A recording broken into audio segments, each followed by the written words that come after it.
act to establish the Office of the Inspector General, Department of Health and Human Services. And it looks like we're being joined by Representative Dion from Portland. Good afternoon. Last time you had a bill in front of you, I think Rich presented it actually. I did. He did, thank you. By the way. I heard. Representative Mallory. And I had one recently presented by Representative Chanette, and they said he actually could channel me, so I'm a little frightened. Oh. That's a very difficult thing to imagine from a visual perspective. But I will take so I see Senator Brake's joined my committee, and I'll be here to take his place. So, good afternoon to the distinguished members of the committee. I'm Mark Dion, House District 43, that includes part of Portland and Falmouth.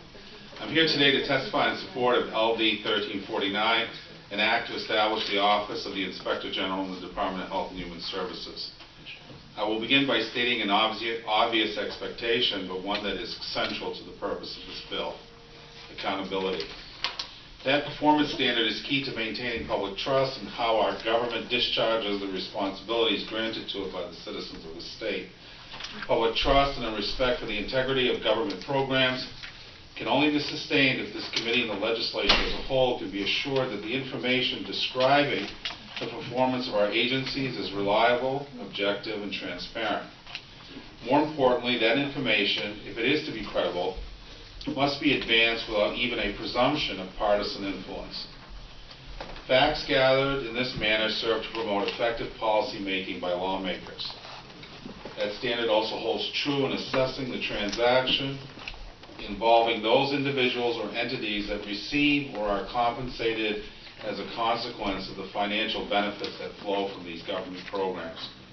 There is unlikely no policy area more vulnerable to the public expectation for accountability than that involving social welfare programs. I've had numerous conversations with constituents expressing their criticisms about how they thought we were managing welfare dollars. However, they also expressed an equal concern that they had difficulty in deciding whether or not the information they were being exposed to about welfare expenditures was reliable or merely the product of partisan posturing. This bill would create an independent and policy-neutral Office of the Inspector General beholden only to the public interest. The mission of the office would be to detect, identify, expose, and prosecute fraud, waste, corruption, illegal acts, and abuse involving tax dollars allocated to the Department of Health and Human Services. The Inspector General model is commonplace structure that exists in numerous states and with most of the agencies of the federal government. Legislatures that have established an Inspector General have done so to enhance the credibility and performance of these programs and have placed under the jurisdiction of that office. I sincerely believe that the best interests of Maine taxpayers would be realized by the oversight provided by an Inspector General specifically assigned to watchdog our collective spending of welfare dollars. We would also greatly benefit as policymakers with ready access to reliable and competent data from the Inspector General as to the actual scope and severity of welfare abuse in our state. Our decisions as legislatures would be informed by competent, quantitative evidence, absent the rhetoric that often blurs our understanding of what may or may not be the case when judging the allegations or opinions of the day regarding the wasteful use of public resources. I have spent a great deal of time reviewing the Inspector General model prior to submitting this bill. It's a substantive piece of legislation, probably about 13 pages long, that reflects what I believe are the best ideas taken from a number of states who have elected to implement such an office. I want to thank you for your attention and full consideration of this proposal. Thank you.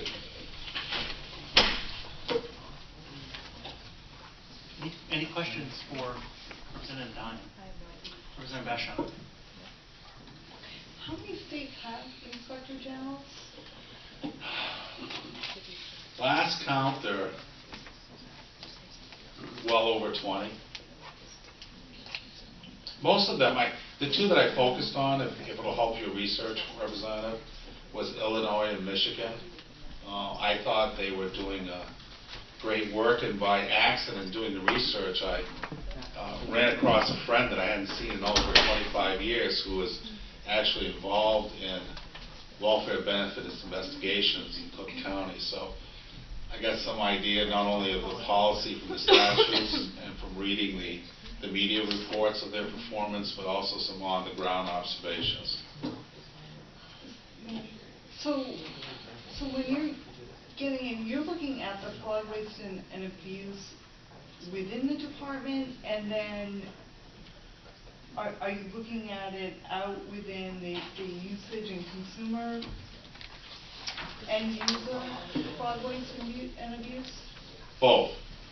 Well, the bill is designed that the office can grow into its responsibilities.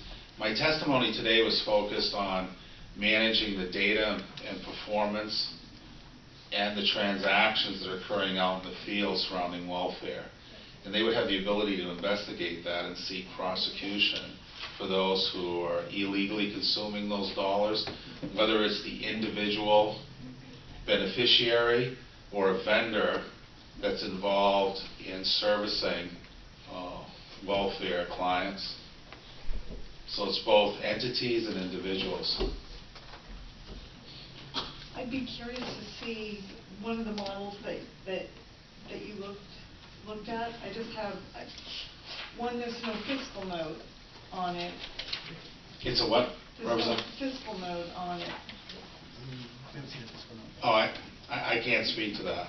Okay. So are you going to have a copy of the Illinois or Michigan model? I can get you a copy of that. I mean, there's quite a bit of statute that's involved, but I can talk with your analysts. Do they have the bill there, Representative Guttini? We do. Okay. I just want to make sure. Okay. All right. I'll guarantee you this, it'll be a notable fiscal note. I won't try to deceive you about that. And the question is going to be is to look at those other states and see what their recovery was. And then there's the side benefit, which I tried to address in my testimony, is you'd have the benefit of a neutral investigative agency giving you data about what's going on out there. Okay, great, thank you. Representative Sanderson. Thank you, Mr. Chair. So as I'm reading through this bill, essentially what you're proposing to do is create an office of the OIG which will oversee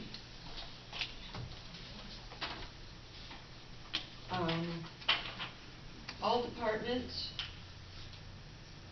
already on top of department heads that we already have? Is this what I'm reading? I mean, who do they, do they report to the commissioner, or are they above the commissioner? They're a standalone from the commissioner. Okay. And the goal was to create an independent unit. Part of the language would take the current fraud abuse investigation unit, roll it into that office. Mm-hmm. It's an opportunity if you want to have a department that can actually investigate not only the transactions that are occurring in the field, but the conduct of the department, individual bureaus or units, to make sure things are done properly. It also has the reach that if there's physical or sexual abuse or death investigations for clients or vendors of DHHS, that they would participate in that. So isn't that why we have an Attorney General's office, though? Well, the Attorney General's office does have some investigative capacity around federal Medicaid issues.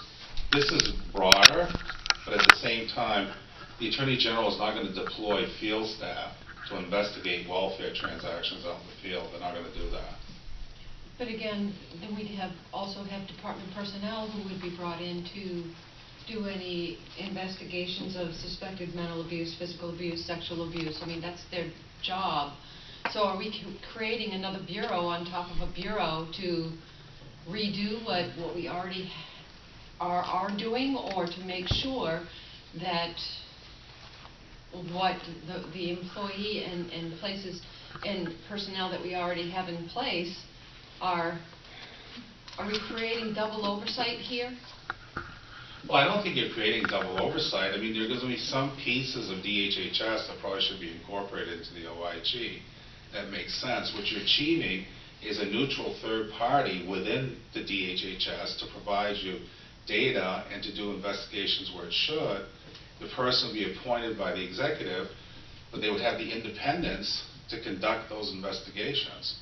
And that was my goal. The language is broad enough, and I'm no fool. The committee would either reject this out of hand because it's way too busy at the end of the session, or it's a good idea and they'll carry it over, or they'll say, Representative, there are pieces of this that make good sense and others that don't.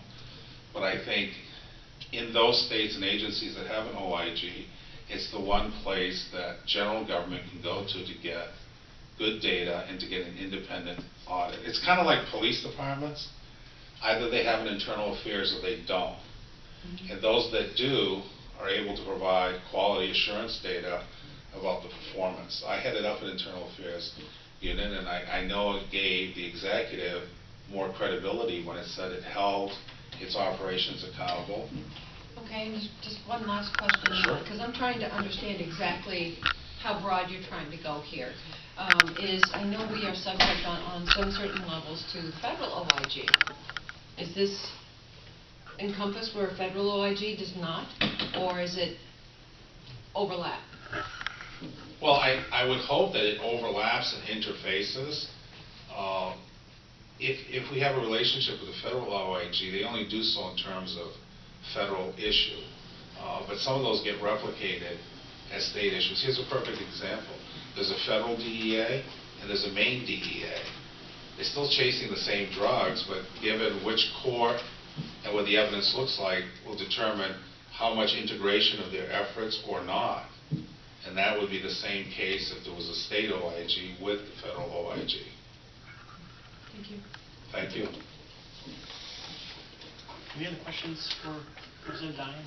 I'm going to hand the gavel to Senator Brackey, and I'm going to give brief testimony here as a co-sponsor.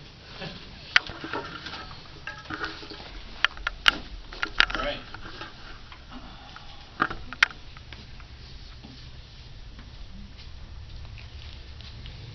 Thank you, State Representative Routine from Westbrook. Again, I just want to add a couple things to what Representative Dion said. This model is a growing trend among the states, and I do believe the Representative is right. There are about 20 states now that have adopted the OIG model. I would say,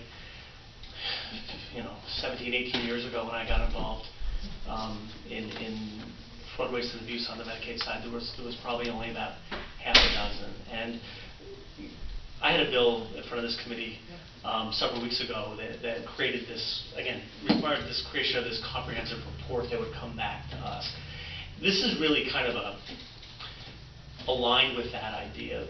States that create OIGs are attempting to take a lot of the politics out of this whole conversation around fraud. I mean, now again, no government-created unit or group is devoid of politics, but what states are trying to do, and again, you see states, both ends of the country, red states, blue states, that have done this, and they've all done it in very different ways. But it is very similar to what the federal government has done. They're trying to create a unit that can have very specific, some respects have very specific oversight over things, and in some respects very broad oversight. And some states have taken, the current fraud detection and recovery units within the Medicaid department and taken them out of the Medicaid department and put them into the OIG. And they have done things like, charge their OIG with having some operational oversight. So again, over the last couple of years, as we've been on this committee, we've seen, we've heard about things that happened at the CDC, things that have happened with the, large implementations of new programs like computer systems or transportation systems that have gone wrong. And the legislature, even the governor's office, is very reliant of the people who are running those programs to tell them what the problems are.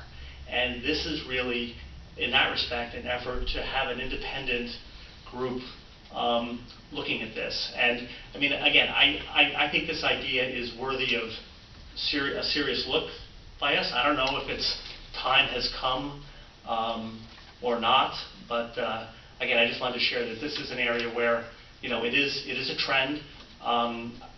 There are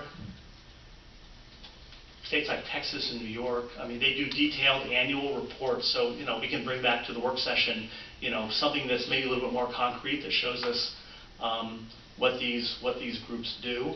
And you know, I think a lot of states that have done it have found it to be a very, very effective way to just change the way that this conversation. And if you look at what the federal government does with the OIG, if you went to the Federal Health and Human Services site and like just scan through the OIG reports, you would see a lot of almost like internal investigations, and you would see, as the representative said, situations where they're saying, I want to look at the way all the different states are doing fraud, waste, and abuse in their managed care program. So you know, it is kind of an auditor / investigative type function. So again, I was happy to be a co-sponsor of this bill. I think there are a lot of different nuances in the way particular states have done it, and I think it's something we can have a good conversation about. Thank you. Any questions for Representative Gattin? Seeing no questions, thank you very much. Are there any additional co-sponsors wishing to speak to this bill? Seeing none, are there any members of the public wishing to speak in support of this bill? Seeing none, are there any members of the public wishing to speak in opposition to this bill? Welcome, Ms. Lusk. You were looking my direction. You're just glad that Representative Gattin had to give up the gavel. We had a very pleasant conversation in the cafeteria today. We did.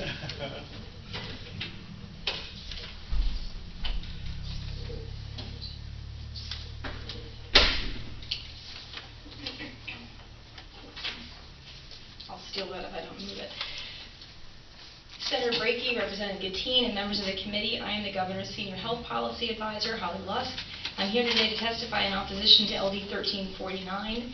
I do think that there are reasons to reject this bill outside it being the end of the session. This committee might be busy, but in my experience, legislative committees, despite the time in the season or in the session, do their level best to consider very carefully the merits of all legislation, and I expect it would be no different with this bill. In opposing this bill, we do not oppose oversight or audits to ensure good departmental management. What we do oppose is unnecessary and duplicative government. DHHS already is regulated and overseen by myriad federal and state governing bodies. The majority of DHHS programs have at least some federal component, which includes regular federal reporting requirements, review, and oversight. In addition, DHHS is reviewed in depth annually by the Maine State Auditor and on an ad hoc basis by OPEGA. It also operates its own audit division, which focuses on oversight of providers, and has an internal audit division, which regularly audits DHHS programs for compliance. DHHS also has a robust quality assurance component integrated throughout the department. This includes both dedicated quality assurance and quality management staff who provide oversight of providers and facilities, as well as quality management staff for internal program compliance. DHHS has entire units dedicated to quality licensing and provider and internal quality improvement. This proposal does not create oversight where none currently exists. Instead, it adds another layer of government to the existing oversight process. It's safe to say that DHHS has been the most overseen and regulated department in state government in recent years. Since 2011, according to DHHS tracking, the department has undergone 225 audits. This includes 120 federal audits, 56 state audits, 5 OPEGA audits, and 45 special audits. As an example of the added layer of government proposed by this legislation, Section 102, subsection 9, would provide for OPEGA audits of the OIG. Today, OPEGA would conduct a review of the department directly, but this bill would add an unnecessary middleman. Another example is in Section 105, which duplicates and complicates the chain of command for investigations of abuse already conducted by DHHS, the Attorney General's Office, and state and local law enforcement. I have provided for you, I'm not going to read through it. It's a list of duties that have been proposed for the OIG by this bill, as well as a description of what the department already does to address those concerns. That includes some fraud, including Medicaid fraud. That unit is within the Attorney General's office currently. There are quality assurance audits. We talk about what we do to investigate reports of abuse in conjunction with the Attorney General's office. And also we talk about the process for complaints. Currently, at least with respect to welfare fraud, there is a hotline that receives, or received at least in the last year, in excess of 3,000 complaints annually. It is frankly impossible to determine the cost associated with this bill. The bill does not indicate where the funds will come from. The cost for a middleman agency to perform all of these tasks, however, would not be insignificant. While we agree with the sponsor on the need for good and efficient governance, if the size of Maine government is such that the legislature believes we need additional entities to audit and oversee agencies like DHHS, perhaps the real question is whether state government is too vast to begin with. For these reasons, the administration urges you to oppose LD 1349. I will be happy to answer your questions today or at the work session. Any questions for Ms. Lusk? Representative Sanderson, followed by Senator Haskell. Thank you, Mr. Chair. Are you familiar with any other OIG units in other states? I do know, at least from my conversations with some other folks, that there are some OIG units in other states. I think certainly in terms of, I know Illinois was mentioned. I know a lot of the larger states have OIG units. I can't speak so much for the smaller states. Are they in direct oversight of just one department, or is it state government statewide? I don't know the answer to that. We can certainly look into it.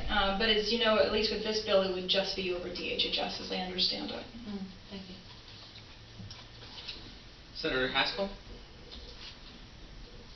Thank you. This is an interesting concept. I don't think I've wrapped my head completely around it, but I'd like to ask you a question about kind of this concept of a department overseeing itself. You know, it does a lot of internal audits, and I've seen some of those. Some of them are have been great. Obviously, I haven't seen them all. It's a huge department, and I've been on the committee now how many days? And so I know I have a long way to go. But I try and think of the structure of other kinds of organizations where audit is such a separate function that it doesn't exist embedded in various departments, but finds itself outside of. I mean, and my bank is audited and overseen very differently and with outside auditors. But there are even committees within that structure that have no internal responsibility. They are purely external and can hire an auditor of their own external authority without going up the chain to the president of the bank or the vice president or the risk manager or the compliance officer or any of those. There are people empowered within that structure to do outside, basically, audits. So I'm wondering if we took all of the folks who are currently doing audit that you mentioned, and I honestly believe these people work hard to make sure that they do their work appropriately and right. We took all of those people, and instead of having them within the structure of their departments, be in a separate office. In other words, you took all those folks who were doing audit functions and said, okay, we're going to move you over here in a separate department of audit within the DHHS. That wouldn't entail any more people than the ones that are currently doing it. Just move them into a separate office, and this way I just envision one person with oversight over what are audit functions as opposed to them being department to department. Would you also be opposed to that kind of a structure? Well, let me ask you a question, just so that I'm clear, Senator. What